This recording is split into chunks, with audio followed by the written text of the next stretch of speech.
There's a kind of silence that doesn't come from peace. It comes from exhaustion, from holding yourself together for too long, pretending that you're fine when you're not. Maybe you know that silence, the one that echoes at night when the world goes to sleep, and you're left scrolling through other people's happiness, wondering why yours feels like it's missing. You tell yourself you're just tired, that it's a phase, that everyone feels this way sometimes. But deep down, you know it's not just that. It's a quiet ache, one that doesn't show on your face but weighs in your chest. Loneliness. The kind that makes you feel invisible, even in a crowded room. The kind that makes your phone feel heavier every time no one texts back. The kind that whispers, maybe it's you. We live in a world more connected than ever, and yet more people are lonely than at any point in history. We post our smiles and hide our pain. We talk, but we rarely say what really hurts. And when we do, it feels like too much, so we pull back again. We keep our wounds under control, our faces composed, our words filtered because being real feels dangerous. Being honest feels like it might push people away. Carl Jung once said, "Loneliness does not come from having no one around you, but from being unable to communicate the things that seem important to you." And maybe that's the truth so many of us are hiding. It's not the absence of people that hurts. It's the absence of being understood. When you start to see that, when you realize that loneliness isn't about being alone, but about not being seen, everything begins to shift. Because maybe what you're feeling isn't failure or brokenness. Maybe it's just the human heart longing for connection in a world that forgot how to listen. If you've ever felt unseen, unheard, or unimportant, stay. This video is for you. It's not going to tell you how to fix yourself. It's going to show you that maybe you were never broken in the first place. Take a deep breath. Let yourself listen, not with your mind, but with that quiet part of you that knows the truth, even when you pretend not to. And if this message finds a place in you, if it touches something you buried, remember to support this space by subscribing, by sharing your thoughts in the comments, by helping these words reach someone who needs them as much as you once did, because you never know whose darkness your light might touch. There comes a moment in everyone's life when they realize the noise has stopped meaning anything. The laughter, the gatherings, the endless conversations, all of it starts to feel like an echo of something real that once existed. You're surrounded by people, but it's as if you're living behind glass. You can see them, hear them, even smile at them, but they can't quite touch you. Maybe it happened after someone left, or after a love that once felt like home began to feel like an empty hallway. Maybe you changed, and the people around you didn't notice. Maybe you grew quieter, more thoughtful, while everyone else kept shouting over their own fears. You start to feel like a ghost of your own life showing up, nodding, pretending, and then slowly you start withdrawing. Not because you hate people, but because being around them reminds you of how disconnected you feel. You stop explaining, you stop sharing. You tell yourself they wouldn't understand. And maybe you're right, because the truth is, very few people can meet you where your soul truly is. But here's what we rarely talk about. Loneliness isn't always a punishment. Sometimes it's an awakening. It's the moment your soul realizes it can't keep living halfway. It can't keep shrinking just to belong. Jung believed that loneliness often arises when we outgrow our old identities, when the version of us that once fit the world no longer does. And that's the quiet heartbreak of it, isn't it? The moment you realize the laughter, the habits, the relationships that used to fill you now feel empty. You've changed, but the world around you hasn't caught up. So loneliness begins, not because you're unloved, but because you're evolving. You start noticing things others don't.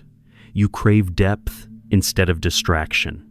Silence begins to comfort you more than conversation.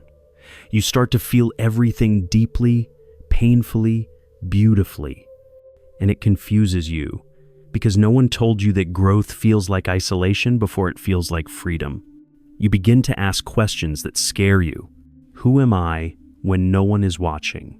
What do I really want? If I'm not trying to impress anyone, why do I chase people who make me feel small? These are the questions of awakening, not despair. Loneliness becomes your teacher, one that strips away illusion, one that forces you to meet yourself without masks. And yet, even as you begin to see, there's still that ache that need to be understood. You might lie awake wondering if anyone will ever truly get you, if anyone will ever see the world the way you do. And you start believing that maybe no one will. But what if loneliness isn't a curse to escape but a bridge between who you were and who you're becoming? Every moment of isolation, every quiet night where you sit with your thoughts is shaping you. It's tuning you to your own frequency. It's preparing you for connections that match the depth of your becoming. So don't rush to fill the silence. Don't chase noise just to drown your truth. Sit with it. Feel it. There's something sacred growing there. Because maybe the most beautiful connections we'll ever have will be born from the version of us that finally stopped running from being alone.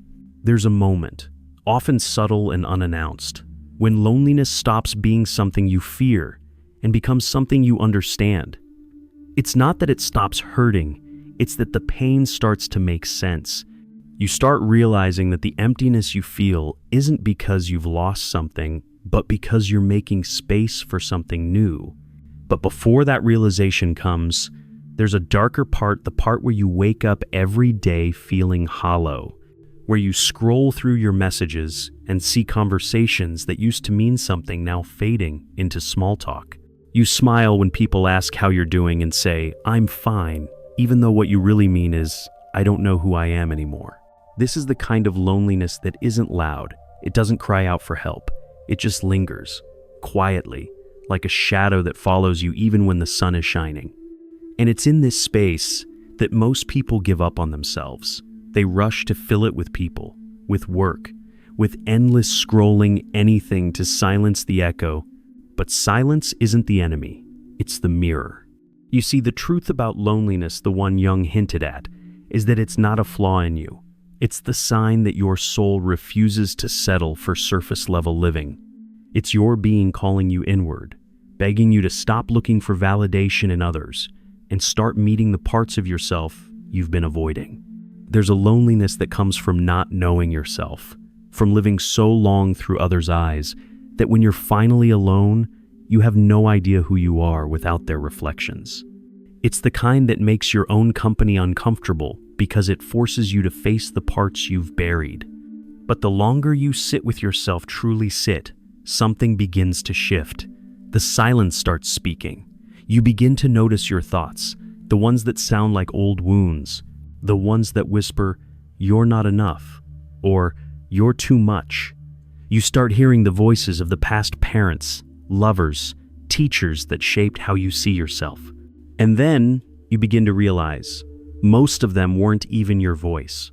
That's when the real healing starts. Not by forcing positivity, not by pretending to be strong, but by listening, really listening to what your loneliness has been trying to say all along. It says, "You are tired of pretending." It says, "You are craving something real." It says, "You are ready to return home to yourself." And that home isn't found in someone else's arms or in the validation of strangers. It's found in the quiet acceptance of who you are, without needing to be more or less for anyone. There's something holy about the moment you stop waiting for someone to understand you and start understanding yourself. It's not about becoming harder or colder. It's about becoming whole. When you stop chasing connection from fear of being alone, you start creating connection from truth. And the people who resonate with that truth, they'll find you. Not because you begged them to stay, but because your authenticity called them home. That's the paradox of loneliness. When you stop resisting it, it stops controlling you. When you let it breathe, it transforms. It becomes solitude, a sacred space where healing begins. You start noticing it one morning, the way the light hits the floor differently, the way your coffee tastes a little warmer, the way silence no longer feels like an enemy. You realize that somewhere between all the ache and the waiting, you've changed. The loneliness hasn't disappeared, but it's softer now, less like a wound, more like a whisper. There's peace in that, a quiet kind of peace that doesn't announce itself but settles into your bones. you start realizing that maybe loneliness was never trying to destroy you. It was trying to show you what was missing not outside but within. Jung once said that the privilege of a lifetime is to become who you truly are. And maybe that's what loneliness is, the price of that privilege. Because before you can become yourself, you have to lose every illusion of who you thought you were supposed to be. There's a moment when you look around and realize that the people who used to define you, their opinions, their approval, their love, no longer hold the same weight. It's not that you don't care anymore. It's that you finally understand. Being understood by yourself is worth more than being accepted by the wrong people. You stop chasing the ones who never looked back. You stop forcing conversations that drain you. You stop explaining your softness to those who only understand noise. You begin to honor your silence. And that silence, the one that once terrified you, becomes sacred. It becomes your sanctuary, because in that space you find the voice that has always been yours. The one that says, you are enough, even when no one sees it. Loneliness doesn't vanish overnight. There are still nights when it creeps back in, uninvited, reminding you of the old ache. But now, you greet it differently. You don't run. You sit with it, offer it tea, and listen. It tells you where you've been too hard on yourself. It tells you which parts of you still need your love. You begin to realize that maybe loneliness was never about other people leaving. Maybe it was about you returning to the parts you abandoned long ago in search of belonging. And as you return, you notice something else. Connection starts to find you again. But this time, it's different. The people you meet now don't demand that you shrink. They meet you in your quiet. They understand your pauses. They don't fill the silence. They breathe in it with you. These are not people you chase. They are the ones who arrive naturally, drawn to the peace you've cultivated. Because that's the secret, isn't it?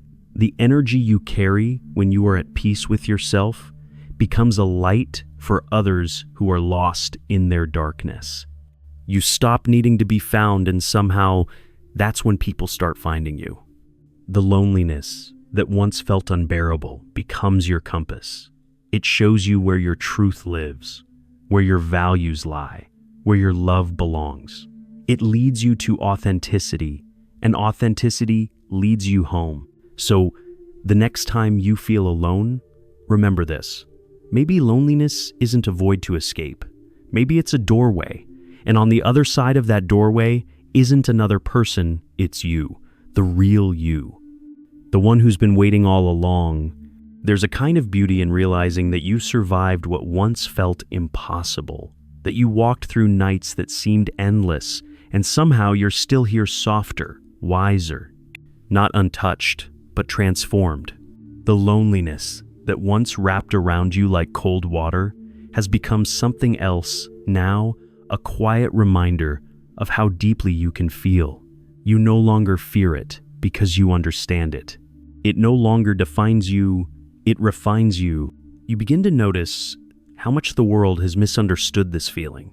How often people try to cure loneliness with noise, with validation, with constant motion.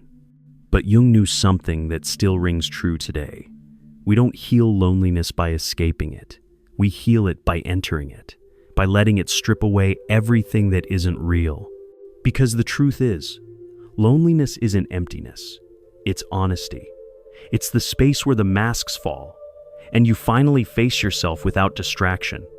It's the pause before the becoming. You start realizing that every person who ever hurt you, every goodbye that left you hollow, every silence that broke your heart, it all pointed you back to this moment. To the place where you stopped asking others to complete you and started remembering that you were never incomplete. You see, there's a quiet revolution happening inside you. You're learning to love in a different way. Not in the desperate, grasping way of the past, but in a grounded, steady way. You no longer love to be chosen. You love because it's who you are. You love because your heart knows that love, in its purest form, isn't about possession. It's about connection, freedom, presence. And maybe that's the truest antidote to loneliness, to realize that connection isn't something others give you, it's something you create by showing up authentically. When you speak honestly, when you listen without judging, when you hold space for someone without needing to fix them, you become the kind of person others feel safe around.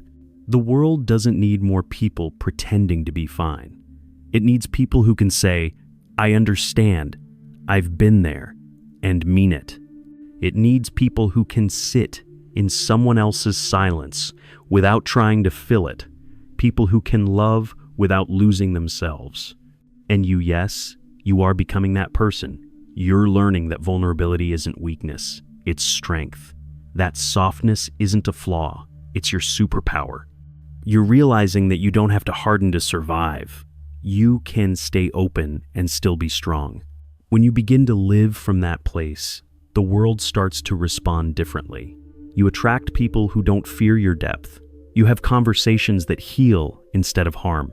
You find peace not because everything is perfect, but because you've stopped abandoning yourself in search of others. The paradox of it all is that when you finally learn to be alone, you're never truly alone again, because you've built a relationship with yourself that feels like home. You no longer crave constant company because your own presence fills the room. And maybe that's the lesson Jung wanted us to learn, that true wholeness isn't about finding someone else to understand you, but finding yourself so deeply that you no longer need to be explained. You don't have to hide your loneliness anymore. You don't have to feel ashamed of it. It's not a weakness, it's proof that you're alive, that your heart still longs, still believes, still hopes. You're not behind, you're not broken, you're just becoming. And becoming takes time. There will still be days when the ache returns quietly, without warning. A song, a scent, a passing memory will reopen something tender in you. You'll feel that familiar emptiness rising again, and you might think, haven't I already healed this? But healing isn't a straight path. It's a spiral. You revisit the same wounds, but each time you meet them with more wisdom, more gentleness, more compassion. Loneliness no longer pulls you under, it simply reminds you to listen. You start to understand that it's not the absence of people that hurts. It's the absence of depth, the absence of being met in the places that matter. You can be surrounded by love and still feel alone if that love doesn't see the truth of who you are. And that realization doesn't make you bitter, it makes you real. It makes you stop settling for almost and start craving the kind of presence that doesn't flinch at your darkness. There's something sacred about this stage of your life, the part where you no longer rush to fill every empty moment. You begin to see that solitude isn't punishment, it's preparation. The loneliness that once broke you open is now teaching you how to live with presence. You wake up one morning, and instead of checking your phone, you sit in silence and breathe. You feel the sunlight on your face and realize that peace doesn't need to be loud. It's not in the next relationship or the next accomplishment, it's right here, in your chest, waiting to be noticed. That's the secret truth most people never discover. When you stop fearing loneliness, it loses its power over you. When you stop fighting it, it becomes your teacher. It begins to show you where your heart still aches for honesty, where your soul still craves truth. You begin to look at others differently too. The person sitting quietly at the cafe, the friend who stopped replying, the stranger staring out the bus window, you start to see yourself in them. You realize that loneliness connects us more than it separates us. We're all walking through the same ache, just in different ways. That's the quiet miracle of this journey, the moment you start to feel compassion instead of shame. You stop seeing loneliness as something to hide and start seeing it as something to honor, because it's proof that you care deeply, that your heart is still open, still reaching. When you live from that understanding, something shifts in how you move through the world. You speak softer, listen longer, love truer. You no longer need to be seen by everyone, only by those who see your soul. You no longer chase belonging, you create it, moment by moment, through presence, honesty, and empathy. And one day, you'll look back and realize that loneliness was never your enemy. It was your initiation, the fire that burned away the false, leaving only what's real. So if you're listening to this right now, and you feel that ache, don't turn away from it. Sit with it. Breathe into it. It's not there to destroy you. It's there to remind you that your heart still works, that you still long for something beautiful. You're not strange for feeling this way. You're human, wildly, wonderfully human. And the truth that everyone tries to hide, it's that we all feel this, even if we pretend not to. At some point, the loneliness that once haunted you begins to feel like an old friend, one that arrives without knocking, stays for a while, and then leaves quietly when it's time. You stop resenting its visits. You even start to thank it, because without it, you might never have met yourself this deeply. You start remembering how hard you tried to fill the silence before, how desperately you reached for people, for validation, for something that made you feel real. And now, you realize you were never lacking love, you were lacking connection with your own truth. Every time you begged someone to see you, what you really wanted was to see yourself. You begin to feel a new kind of clarity, the kind that comes after you've sat in darkness long enough to understand its language. You see how your loneliness has been shaping you, refining you, preparing you. It wasn't punishment, it was purification. It burned away what was false so that what remained could be genuine. And here's the paradox. The moment you stop fearing being alone, you start attracting people who see you. Not because you need them, but because you finally embody the kind of peace that others are drawn to. You stop chasing, and instead, you begin to radiate. People feel it, the stillness in your voice, the calm in your eyes. You're no longer performing to be loved. You're simply being, and that's what makes you magnetic. You're not trying to impress anyone anymore. You're just trying to be honest. And somehow, honesty shines louder than any performance ever could. That's what Jung meant when he spoke of individuation not as a theory, but as a lived truth. The journey of becoming whole, of bringing home every exiled part of yourself, the child who felt unseen, the lover who was betrayed, the adult who learned to hide. You gather them all in your arms, one by one, and whisper, "You belong with me now." It's in this wholeness that you begin to feel something miraculous connection that doesn't cost you your soul. You start to experience moments where love feels easy, conversations flow without fear, and you can finally rest in someone's presence without losing yourself. It's not about perfect people anymore. It's about honest ones, people who've met their own loneliness and are no longer afraid of yours.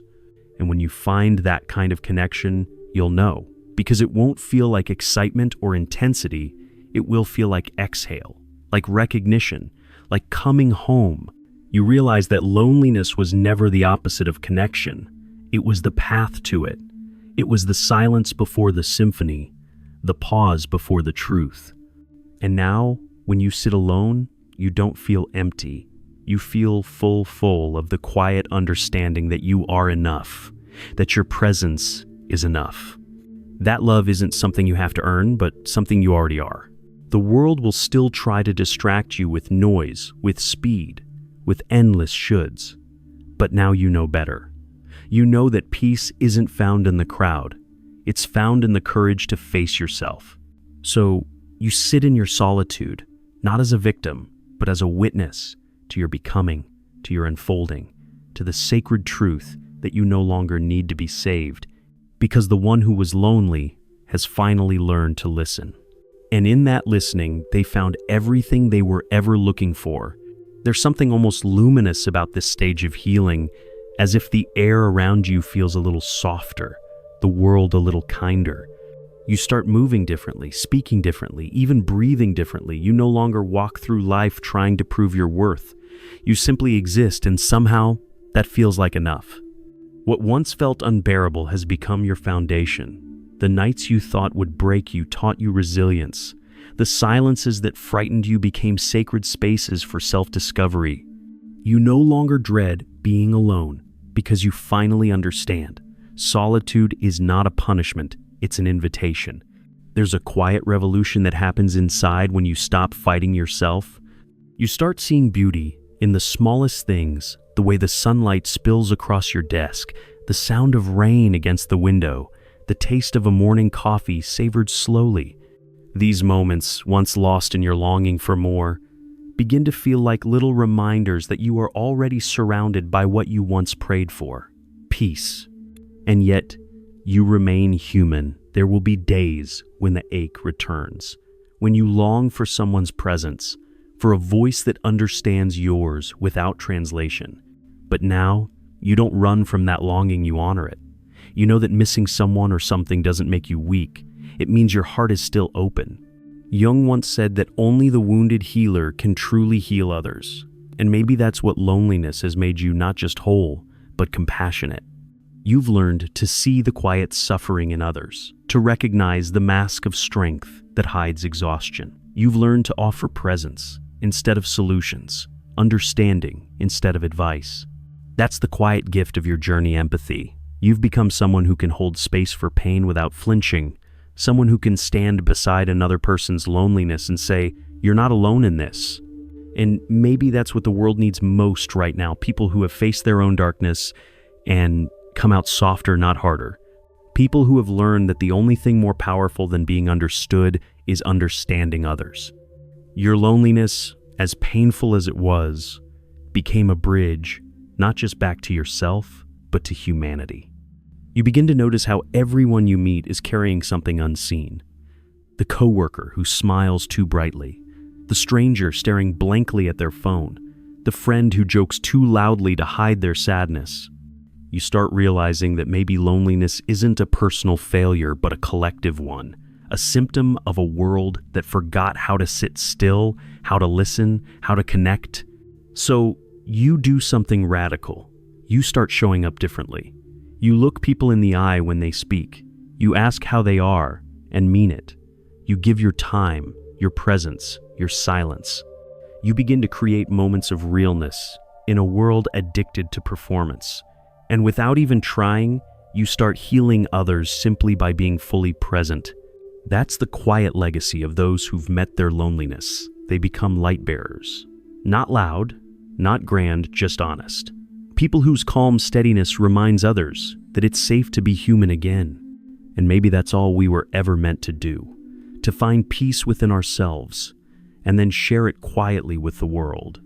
So when the night comes again, as it always does, and the loneliness returns for another visit, welcome it, sit with it, listen, because it's not here to punish you. It's here to remind you of everything you've become. And one day, without realizing it, you'll notice something miraculous. You're no longer searching for love in the world. You're sharing it, not from a place of emptiness, but from overflow. Thank you for walking through this story with your heart open. If something in these words touched a truth in you, take a breath and let it sink in. You're not behind, you're not broken, you're human, beautifully becoming just like the rest of us. If this message resonated with you, share it with someone who might need the same reminder tonight. Subscribe if you wish to keep walking this path of quiet truths together, not because you have to, but because this space will always be here for you whenever you need to feel seen again. You are not alone. You never were.